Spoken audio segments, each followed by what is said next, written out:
So I'm here today with Niall, who I'm going to have to ask exactly when he started because I've forgotten when he worked with me, but has been a client of mine recently, and we're going to discuss his journey today. So do you know when you started? Can you remember? You're giving a confused face. Not exactly. It must have been sort of May, June time, I think.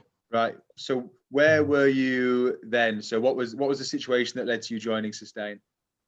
So a lot of sport and things like that in my background, and quite a high output of energy, but just seeming to hold on to this weight that I didn't want for a long time.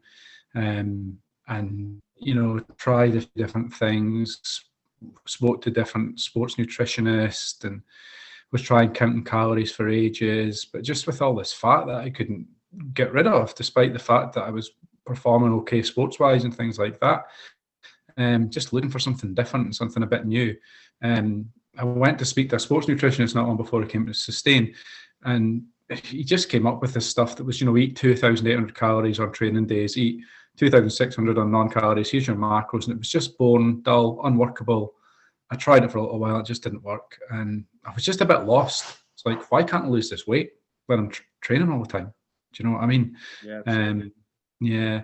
So it just came. I found Sustain in a list of top 10 sort of nutrition websites and spoke to James in the first instance, and it just sounded good. It sounded different. It sounded a bit sort of easier, simpler anyway. Just something you could fit in a little bit. Coming to Sustain with a busy life, a little kid, another kid on the way, busy job and all that. I just couldn't be doing with counting calories and things. So when I spoke to James, I got a really good email back, video, really quickly, and it just seemed, I listened to the podcast a lot actually as well, and it just seemed like something simple that I could get on board with. Yeah, I think that's an interesting point there. So when you joined up, how many weeks was it before the birth of your daughter? It wasn't long, was it? It wasn't maybe many, was it? I think I was a month or so, maybe. Yeah, 6 weeks maybe. Yeah, I thought it was less, but I mean, I would imagine you would remember that date more than me. But yeah, I remember the date, but I don't think. Yeah, it wasn't long though. It was a handful of weeks. Yeah, interesting. I think that's because. How did you find then that Sustain? Because obviously, you've done a lot of exercise. You had the family pressures. How did you find that Sustain worked with all of those things then? Well, that's why it worked, because it just allowed me to fit in a diet in inverted commas, even though it's not, a sort of lifestyle that could just fit in with whatever else I was doing. One of the reasons that the calorie count stuff wouldn't work is my wife would just get annoyed with it really quickly. And it just didn't fit with family life. When I started in Sustain, I was living with my mother-in-law because we were in lockdown and I was working from home. So we needed childcare. So we moved in with my mother-in-law and she was making the meals. So I had to fit in with all that, and Sustain just allowed me to do that just by following the rules nearly all the time. And, I could just bring in little things like a bag of mixed veg to have with my tea and things that wouldn't really annoy people rather than throwing everything up in the air again, Yeah, absolutely. So how did your diet change under the coaching then? What was the difference in your food? Less processed food, more whole food, thinking about food a little bit more than I had been as well. I think I felt like I was, that's a weird thing to say because it feels like I thought about food less, but I considered it more, if you know what I mean. Like I wouldn't just eat something mindlessly. That's where it led to. That's where we got to, through work. Not just eating things just because I felt I should, or, maybe just listen to my body a little more, going by hunger, thinking about food as a fuel as well. For all the phys that I was doing, all the exercise I was doing, we spoke a lot about that. And it was about how do we fuel these sessions but lose weight at the same time and make sure we're sacrificing as little performance as possible as well. So my diet changed, I suppose. I added more vegetables. I added a little bit more protein, and I cut out a lot of simple sugars. I think that's the simplest way to put it. Cut out quite a lot of booze, just no-brainer stuff. Ate less chocolate, ate less toast with butter on it in the morning. Totally changed breakfast. Breakfast used to just always be toast, always be bread. Now it's fruit and oats, and now I snack way more on vegetables, snack more on protein. Don't just reach for simple things like protein bars and things like that. And how else it's changed is I'm eating way more than I ever have and still losing weight. Brilliant. Awesome. And how do you think that you touched on it there? And it reminded me something of when I was coaching you. How do you feel like your mindset changed? I'm going to see if you mention the thing I'm thinking of, and if not, then I'll bring it up. Is it Chris Froome? Yeah, it was. Yeah. Yeah. That was, Yeah. I felt that was kind of the turning point for you, or one of them. Yeah. Yeah, totally. Because I was just going by this sort of what I thought was the received wisdom that if you go out on a bike or if you go out running, then you need to have simple sugars and you need to have a lot of them. And I was eating loads of jelly babies and I was smashing chocolate milk when I got back, And you sent me that one about Chris Froome and how he was performing, obviously at a really high level, but with the bare minimum of carbs. And I just started experimenting with it and mucking about with it, and actually found better, more healthy, more fulfilling ways to fuel the work, and feel better for it, So bananas, not so many jelly babies. I love using that article with people because it's for anyone listening to this, it's about how Chris Froome was kind of just outside of the top 10 with cycling, and then his wife was a sports nutritionist. She got him to basically change his diet. He lost a bit of weight. His strength to weight went up. And he suddenly became, not suddenly, but it led to him becoming kind of the best cyclist on the planet. And I think that if that approach works for Chris Froome, then it's totally possible for you, in the nicest way, not training as hard as Chris Froome, to then have similar levels of success. Yeah, absolutely. Absolutely. It's just a game changer, really, thinking of it that way. And I was always thinking about this nutrition's got to be right to fuel my work. And it does to a certain extent, but the other side of that, and running and cycling and stuff, the more weight I lost, the stronger I got. There's no doubt about it. Yeah, absolutely. And then, so what were the results that you achieved? Do you remember, how long did you work with us for? I can't remember off the top of my head now. It was about 4.5 months. Yeah. Yeah. Yeah. Because we came to the end of the 3 months period and I signed on for a little bit longer. Kept going. Yes, it would have been 3.5, 5 months. Sorry, 4.5, maybe 5 months. So what was it? What was the accumulation from start to finish then? I think it was £22. Right.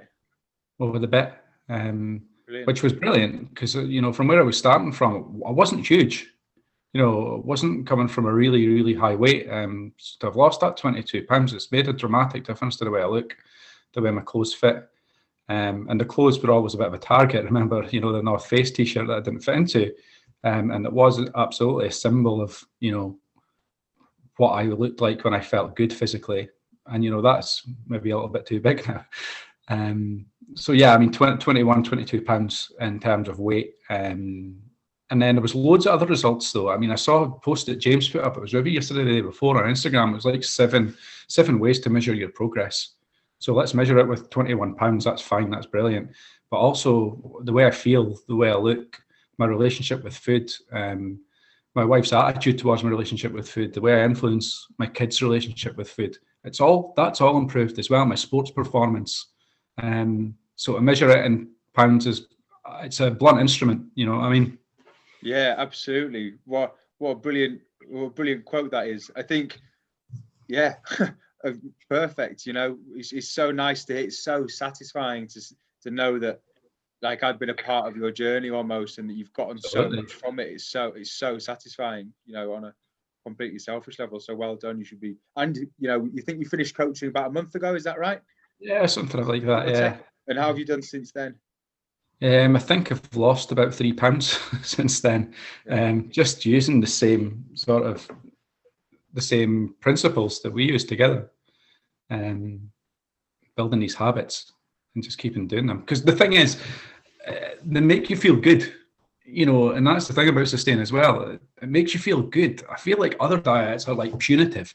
You think about, like, I don't want to throw people under the bus here, but like Weight Watchers and Scottish Slimmers, and they talk about sins and stuff like that. Who wants to think about food in these terms? The great thing about Sustain is, if I want to eat chocolate, I want to drink, I will, and I can. And you would ask me about it and say, was that the right decision? You didn't lose any weight this week. Would you do anything different? And that's how we should be thinking about food. It's a pleasure. It gives us nutrition in so many different ways. And that's what's good about Sustain. It isn't about thinking about food in negative, positive terms. It's just about thinking about it and being conscious of it and considering it. And that's what I've kept doing, What were the treats that you kept in then over the course of the kind of 5 months? What were the kind of things that you kept in that you would class as typical sins or higher calorie pieces? Beer. I kept beer in. Yeah. I experimented with taking it out. There was a couple of weekends that I took it out, but I liked it too much, and I was happy with the results that I was getting with having it. We're talking about a small amount of beer, really, though, relatively, weren't we? It wasn't like I was going out and get smashed every weekend. It was like 20-pint weekends, yeah. Yeah, totally. It was like in a kebab. It was like 3 beers, 4 beers. And if I was losing a pound or two, or half a pound even, and having these beers consistently, then that was fine for me, and I was quite happy with it. But the good thing is we explored it, and we looked at it, and we took it out, saw how it went, put it back in it, and I preferred it. But we also did things like low alcohol drinks as alternatives, and that's something that I'm still doing. A couple of non-alcoholic beers and a couple of alcoholic beers and things like that. So although that stayed in, we thought about it, sort of Sunday dinner treats as well. They kind of stayed in. I think that's absolutely to your credit as well. Is that willingness to try these things, and that's the attitude that I just see, wholesale across people who are effective, especially like you said, when they've not got lots to lose. Is you have to be willing to try those different things that kind of push you out of your comfort zone. Because if you just operate within your comfort zone, you're not going to get those changes. But then it's for every time we cut something out that's worth keeping in, there's normally 2 or 3 things you cut out and go, that wasn't anywhere near as bad as I thought. And I think that I've asked you there, what do you keep in? But when you listed off all the things that you cut out or that you'd adjusted slightly, the beers, the bread for breakfast, the protein, extra veg, fruit, there's a huge number of things that you changed. When suddenly you go, actually, that makes perfect sense why he's lost a stone and a half and kept it off, because actually there's loads of changes and you've assessed the stuff that's worth keeping in. It's that willingness to do that, which is so hard to do. Right? It blows my mind when you told me, and I hear you saying in your videos and things in the podcast about people that won't reply when you ask them what was worth keeping in and what wasn't, because that's the process. That's what we need to engage with if we're going to be successful. You can't expect to keep doing the same thing and change, can you? But I like what you say there about all the things I added in, because that's a brilliant way to think about nutrition. I think if you want to improve your diet, what can you add? Not what can you take away. And you said that you've never eaten more food, and I think that's the key thing, is that once you put that food in, it's then a lot easier to take the other things out. And so often when you see, as me as a coach, when people go off plan, and then you look at if you take that food out, how much food is left in, and there's nothing. No wonder people are going off plan, because they're so hungry. And the secret to your success is that solid foundation of nutritious food. Yeah, and one thing that always stuck with me, and you guys have said it a lot, is that you didn't get fat from eating too much brown rice. You didn't get fat from having too much sweet potato. And I think about that, honestly, that comes to my head numerous times in a week. I'm thinking, I better not have that extra rice because, I'll put on weight. But, have that extra rice and you'll feel better. You'll have more nutrition, and you probably won't eat the chocolate. It works so well for me, that way of thinking about it, just that high quality nutrition, and it's looking after your body as well, isn't it? It's not just weight loss, it's health. Absolutely. Right, last one then, mate. What would you say to anyone thinking about joining Sustain? I really would just say, and it's just the biggest cliche ever, but just go for it and try it. If you don't like it, you don't need to keep doing it, but it's just such a good thing. For me, it was such a simple way to lose weight. And if you've tried lots of different things, which I have, and I know that loads of other people in Sustain have, then this is probably the one that's going to work, because it's the most realistic one, and it's the one that actually mirrors what real life is about. More than taking things away, it's about adding things. Brilliant. Thank you very much for your time. I will sure. Stop the recording there.